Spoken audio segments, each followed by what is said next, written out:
بتفكروا فيه؟ كانت جملتي واضحة، كل يوم بكفر فيكي إذا بنكرك، وبعد الساعة 12 بتوب إذا بتراجع عن كلامي، برجع عن الإنكار. بعد الساعة 12 بتشتغل المشاعر وبشتاق لها، فبيروح حالة الإنكار اللي أنا بكون عايشها طول اليوم. مو معقول اشرح أغنية.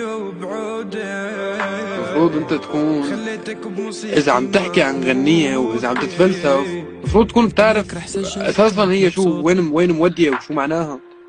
بس ما توقعت تختمها بنوحة. أنا هدفي فئة معينة من المجتمع، والحمد لله رب العالمين صارت فئة كبيرة، بس أنا هدفي فئة معينة، فئة الواعية، الفئة اللي بتفهم أنا شو بحكي. لما كنت عم أقول آمنت فيني، ما عرفت أنا آمن، يعني آمنت فيني أنا شو؟ آمنت فيني اللي هي الإيمان اللي له معاني بعيدا عن الذات الإلهية، بعيدا. شان الله.